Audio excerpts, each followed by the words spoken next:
Ilang presidente na ang nagsabi na kailangan palitan, baguhin ang ilang kataga ng saligang batas. Kung ayaw ng Senado o wala sa mood o wala sa tamang timpla ang Senado, pwede hindi na nila pag-usapan to at kalimutan na natin ang taong bayan. Yun po ang inyong sinasabi. Pag ayaw ng Senado, wala na magagawa ang taong bayan sa mga pagsususog na ginagawa natin dito sa mas malaking kapulungan ng Kongreso. Wala na tayong bilang. Ang Senado lang ang masusunod. Yun ho ang gusto nyong mangyari. Kami lang ang pwedeng masunod. Bali wala yung taong bayan, kami lang ang masusunod. Papayag ba kayo doon? Kapag sinabi ho natin na resolution of both houses, ang ating pong sinasabi rito ay ang ating Kamara, ang House of Representatives at ang Senado ay magkatugma at magkasundo sa pagbibigay ng ganitong usapin para sa taong bayan. Bale, sinasabi ho natin, it is a resolution of both houses. Tama ho ba yun? Well, yun po yung form na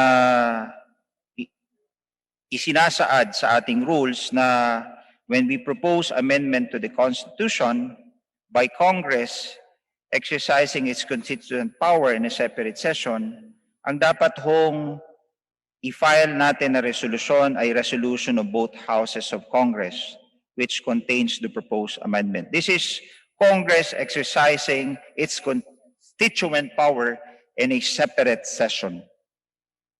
Kaya kagaya na sinabi kanina sa mas nauna ho sa akin, ang usaping ito ay ginagawa natin sa ilalim ng ating rules via the legislative mode. O sa paggawa ng batas, yun ang ating sinusunod ngayon na pamamaraan upang gawin itong charter change proposal. Tama ho ba? Tama po. Sa pamamaraan ng ating kapulungan, ang sinasabi ho ay proposals for amendment to the Constitution shall undergo the procedure for the enactment of bills. Sabi nga ho doon sa Section 15, Paragraph 2 ng internal rules ng Committee on Constitutional Amendments, ito nga ho yung pamamaraan na isinasaad. At ito na ho yung sinusundan ng resolution of both houses of Congress na ang walang ibang may akda kundi ang ating Speaker. Ngunit, hindi lang ho ito ang natatanging paraan upang palitan ang ating saligang batas. Meron pa hong ibang pamamaraan. Tama ho ba? Tama po. Yung pangalawang pong pamamaraan ay Constitutional Convention. Yung pangatlo po ay People's Initiative. Ngayon, yung People's Initiative mukhang mahirap gawin sapagkat nung pinag-aralan ng COMELEC ang gawain ito, sabi nila ilang bilyon na magiging gastos kung sino man ang may nais gumawa ng People's Initiative mode. Tama ho ba? Mas mahal pong aabutin kung People's Organization ang magpo-propose para ho dito, it's too expensive a proposition for whoever wants the People's Initiative to flourish. Tama ho yun. Well, ang sinasaad po ng konstitusyon ay pagdating sa People's Initiative, piecemeal amendments lamang. Kumbaga, hindi po pwedeng mag-propose to revise the Constitution. At tama po kayo, pagdating sa gastusin, talagang magastos yung People's Initiative dahil it requires the verifications of the signatures of the 3% votes or 3% who signify to amend the Constitution in each Of every district. Of every legislative district Every legislative district in the entire country. sa buong Pilipinas. So that kung may isa lamang na legislative district fails to deliver 3% of the signature of the registered voter ay magpapalya para sa akin yung People's Initiative. Kasi ang sinasabi at ang pinapanukala ng ating konstitusyon ay dapat each legislative district. Ngayon, sa kasaysayan ng Pilipinas, marami na ho tayo naging saligang batas. Bibilangin natin ang Malolos Constitution, ang 1935 Constitution, ang 1973 Constitution at 1987 Constitution. Tama ho yun, no? Yun po yung mga saligang batas sa pinagdaanan ng ating bansa sa ating kasaysayan bilang isang bansa.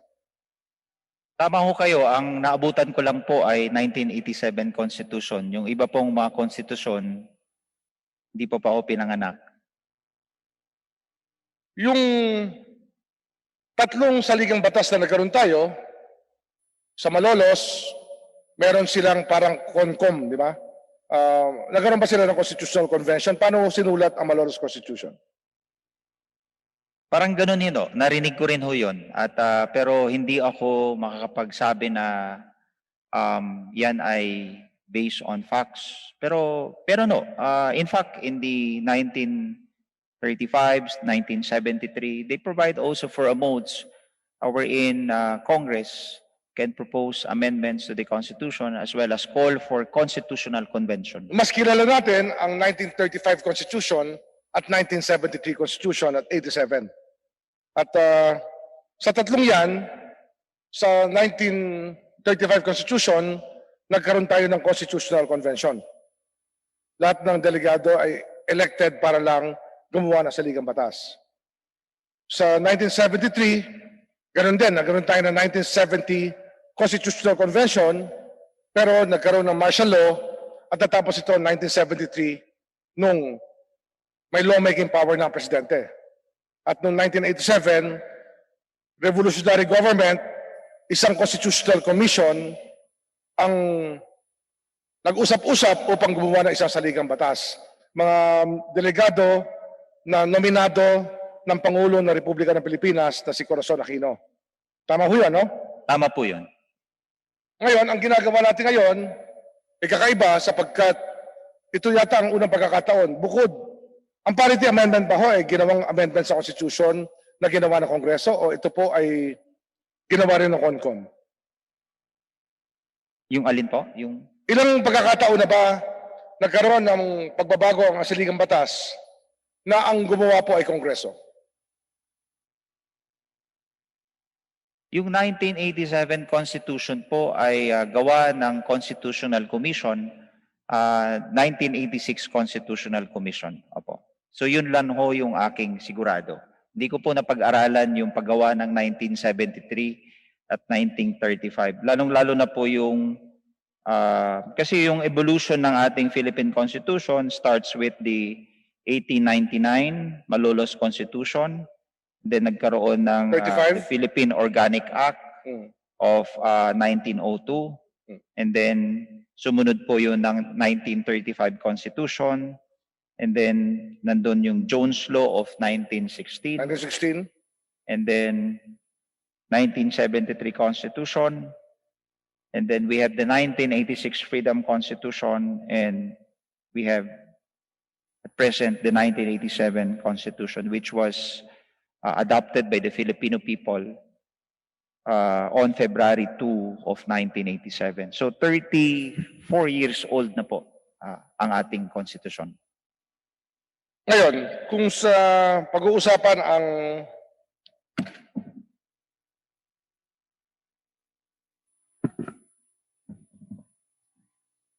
pagbabago na gagawin natin sa saligang batas, kailangan ang gawin natin, ginagawa natin ngayon ang debate rito sa plenary hall. Ngunit, sa forma ng inyong pinaliwanag sa committee hearings, tila nawawala ang Senado sa usapin. Ano ba ho ang papel ng Senado sa charter change?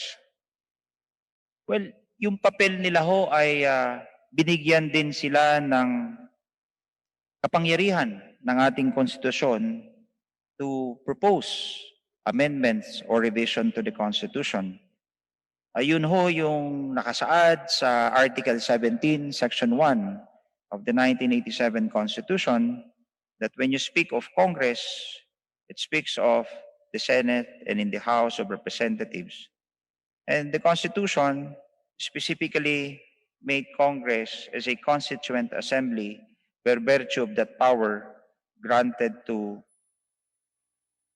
in the said article, Article 17 of the Constitution. So ang tingin nyo, ang inyong sinasabi rito, Hindi tayo pwedeng gumalaw kung wala ang Senado. Ang sinasabi nyo, voting separately, pag hindi bumoto ang Senado, wala na magyayari sa charter change. Yun ang sinasabi nyo. Ganun ho yung wordings o yung salita ng ating konstitusyon. Ano ho nakasulat sa Constitution? Pakibasa po. Ang Yung sinabi specific ho ng provision ating konstitusyon, ng 1987 Constitution. Article 17 speaks of amendments or revision. Section 1, and may I read, any amendment to or revision of this Constitution may be proposed by, number 1, Congress, upon a vote of 3/4 of all its members. Yun. Tapusin natin doon, ha? Doon muna tayo. Congress by a vote of 3/4 of all its members. Sino ba ho ang Congress? Congress, when you speak of Congress, it speaks of the House and the Senate. Kaya malinaw. Malinaw po na 3/4 of Congress, kumbaga ho, sa Latin, verbale his rule ang ating pinag-uusapan. Malinaw na malinaw ang sinasabi 3/4 of Congress ang boboto para mag-propose ng amendment sa Constitution. Tama ho yun. Klarado ho kasi na ang ating saligang batas, ang sinasabi o ay ang Kongreso. And you Yun. speak of, Hindi malinaw po yun, no? Ang Kongreso, hindi niya sinabi na 3/4 of both houses voting separately. Wala hong sinabing ganon ang ating saligang batas. marami hong interpretasyon. Hindi ho interpretasyon ang tinatanong ko. Kasi ang batas natin, alam naman natin, as lawyers, when the law is clear, there is no room for interpretation. Tama ho yun o mali? Well, para sa akin ho, sinasabi nga ho natin that ang Kongreso, pag sinabi nating Kongreso, base sa nakasaad sa Article 17, Section 1 ng ating saligang batas, it speaks of the House and in the Senate. So, and it says also that by a vote of 3/4 of all its members, meaning yung membro ng Senado at ng Kongreso. Yun po ang inyong interpretasyon, ngunit hindi po yun ang sinasabi ng saligang batas. Ang sinasabi ng saligang batas, Congress by a vote of 3/4 of all its members may propose amendments to the Constitution. Tama ho. Yung exact wording ng Constitution, yung binasa nyo kanina. Di ba? Congress, By a vote of Congress, 3/4. comma, upon a vote of 3/4 of all its Yun. members. Maliwanag, no? Congress by a vote of 3/4 of all its members. Hindi, kagaya ng 1973 Constitution, ano ang sabi ng 1935 Constitution? Naalala niyo ba yung sinabi ng 1935 Constitution? Well, when you speak of members under Article 6, these are not individual senator or individual representative. It is the Senate and the House. Hindi, kasi That it ito, means 3/4 of the Senate and para sa akin, 3/4 of the House. And yun din ho yung sinasaad ng ating resolution of both houses of Congress. But I fully respect your opinion and your interpretation. it's not an opinion, it's a statement of the words of the Constitution. Hindi pa ako nag-interpret. Ako, ang sinasabi ko lang, these are the words of the Constitution. Why are we interpreting it when it's very clear na yun po ang sinabi? Hindi po ako nag-interpret, wala pa akong interpretation. Ang sinasabi ko lang ho, yung exact wording ng ating saligang batas. Di ba ho? Congress by a vote of 3/4 of all its members. Ano ang sinabi sa 1935 Constitution? Sa pagdating po sa amendment ng Constitution. Klarado ho, ang sinasabi ang Kongreso. When you speak of Congress, we have to interpret it in such a way that we have a bicameral Congress. Hindi natin pinag-uusapan yun. House and the Ang Senate. pinag-uusapan lang po natin dito, exact words of the Constitution. I'm not asking for any interpretation. I'm just asking you if you agree with my premise that this is how the Constitution was written. Uulitin ko po, pag binasa po natin at malinaw na ang sinasabi sa Article 17, Section 1, the Congress, upon the vote of 3/4 of all its members. So when you speak of Congress, it is the House and the Senate. And we speak of also of members, under Article 6. These are not individual senator or individual representative. It is the Senate and the House. So that means, para sa akin, and alinsunod na rin sa RBH 2, it means 3/4 of the Senate and 3/4 of the House of Representatives. Kasi ho, yung ating sinasabing ganyan,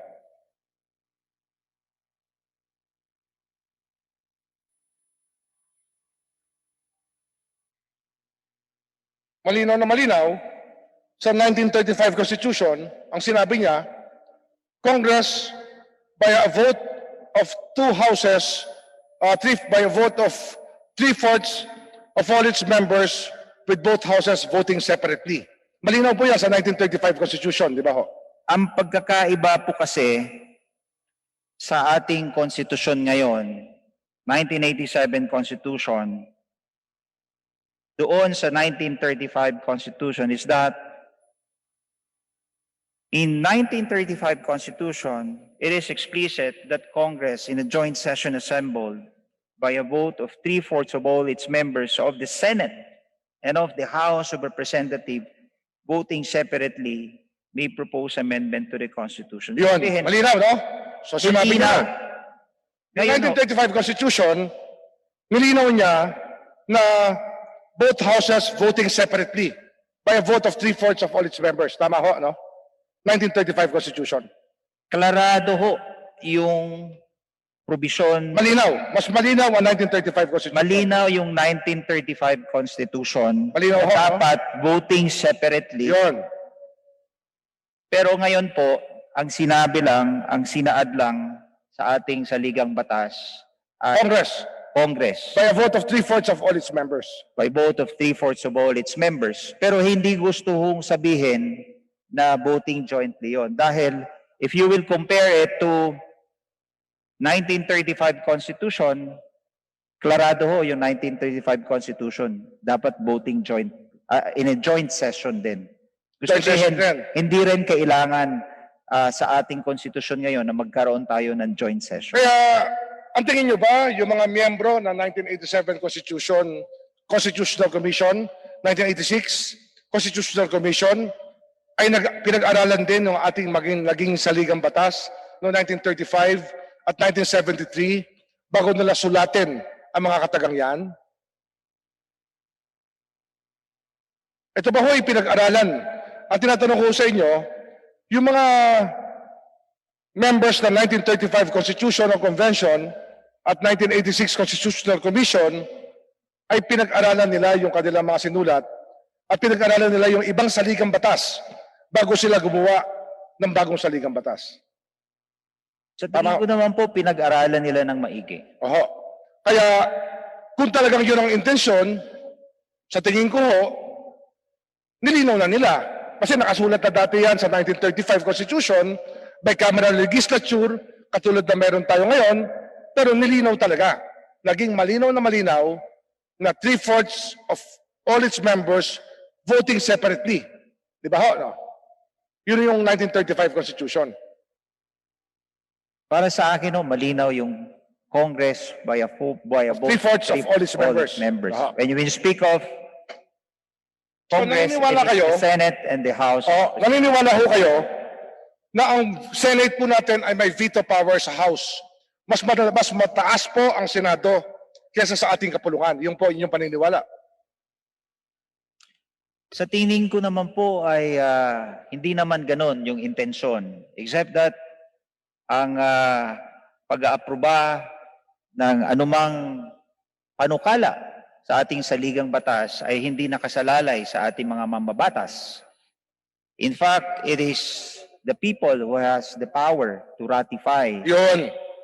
Yun ang gusto ko marinig. Kasi ang trabaho ng Kongreso ay mag-propose ng amendments at ang boboto nito, ang magdidesisyon ay taong bayan.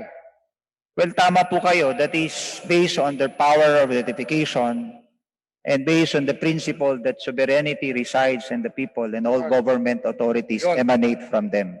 All government authority emanates from the people. Sovereignty resides in the people. Yun po ang prinsipyo natin sa ating saligang batas. I fully agree with you, Senior Deputy Majority Leader. Kasi ang nangyayari ho ngayon,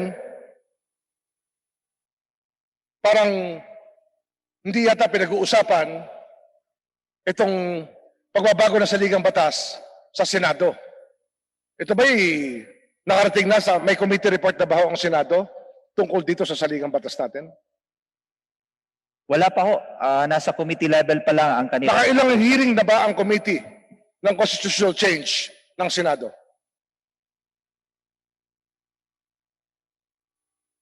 Nakailang hearing na ho ang ating Senado tungkol sa usaping ito ng charter change? Sa aking hong pagkakaalam ay isa pa lamang po. Isang hearing. At kung hindi nila gawin to, ay parang nag-asaya tayo ng laway at papel at oras sa ating trabaho rito sa mas malaking kapulungan ng Kongreso ng Republika ng Pilipinas. Baliwala na ang ating ginagawa kung ayaw ng Senado.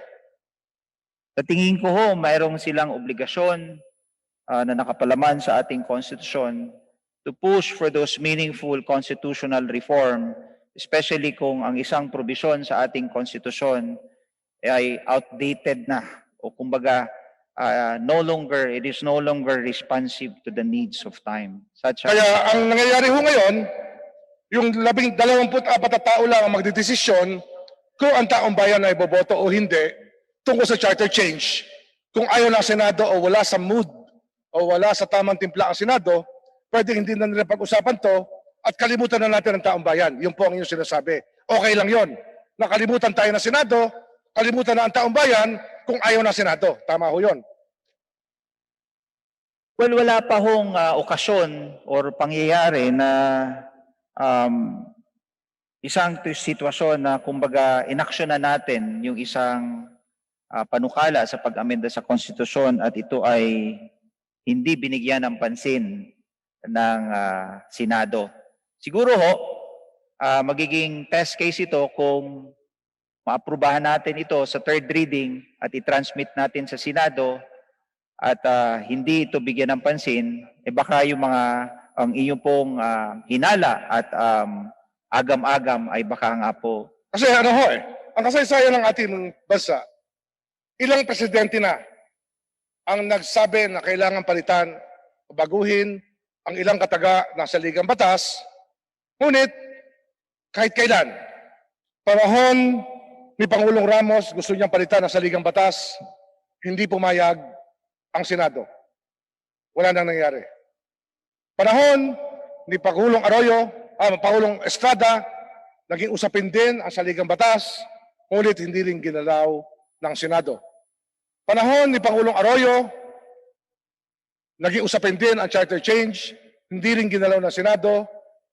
At panahon ni Pangulong Noynoy, ewan ko lang kung nagkaroon ng effort sa charter change, pero wala rin nangyari. Ang sinasabi ko rito, sa ating karanasan, may veto power yata talaga ang Senado sa atin.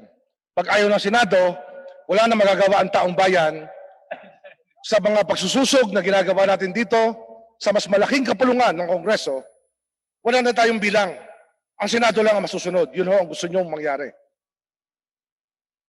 Well, tama ho yung inyong obserbasyon. Sa katagal-tagal na hong nakabinbin ito sa Kongreso ay talagang hindi ito Pero umusad. sa kaduluduluhan, sino ho ang magdedesisyon tungkol sa ating saligang batas? Sa kaduluduluhan, ano po ang magiging balakad at paano ho magdedesisyonan na magkaroon ng pagbabago ang saligang batas? Sino po ang magdedesisyon?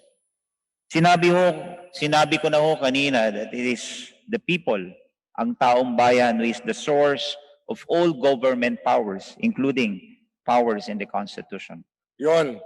Yun ang gusto kong marinig kasi ang nangyayari po sa atin, kahit anong gawin natin na tayo ay mga representative, no? Tayo ay mga kinatawan ng taong bayan sa bawat sulok ng Pilipinas. Kinatawan tayo ng taong bayan. Kompleto ho tayo. Lahat ng distrito, 255 legislative districts. Tama ho ba yun? Ilan ho legislative district natin? Halos ganun na ho, no? At 304 na tayo rito ngayon. Sa lawak ng ating membership dito sa Kamara, represented na natin ang buong Pilipinas. Tama ho? Tama po. Ngayon, pag sinabi ng Senado na ayaw namin, kami ang prima donna, kami lang ang pwedeng masunod. Bali wala yung taong bayan, kami lang ang masusunod. Papayag ba kayo doon?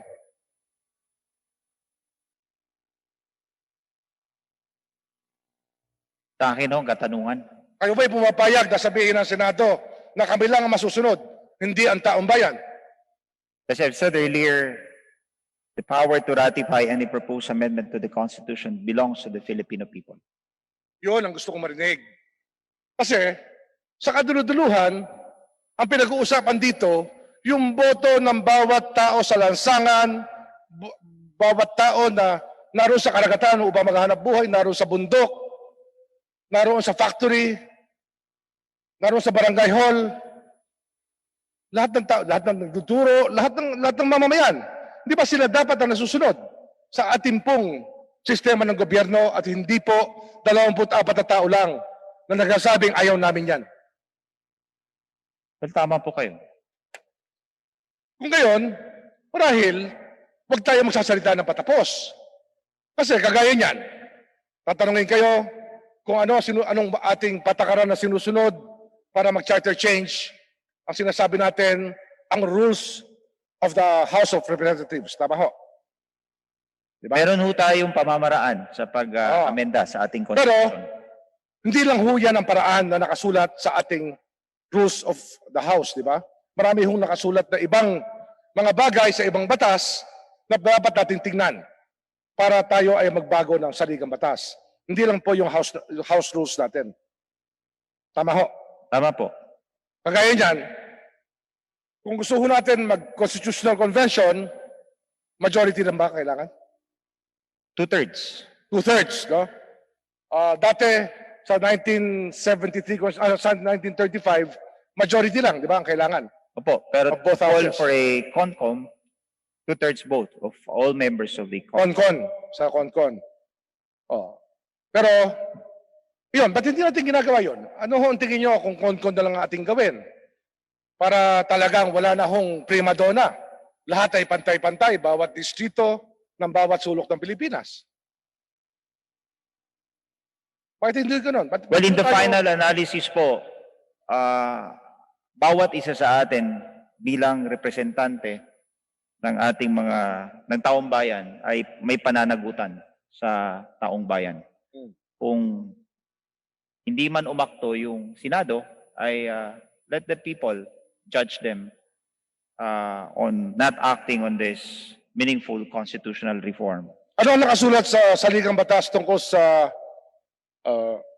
dito sa Constitutional Convention? Pakibasa ho yung mga kataga na nakasulat sa Article 17 para ho marinig na ng taong bayan tungkol po sa Constitutional Convention para maging malinaw po ang ating usapan.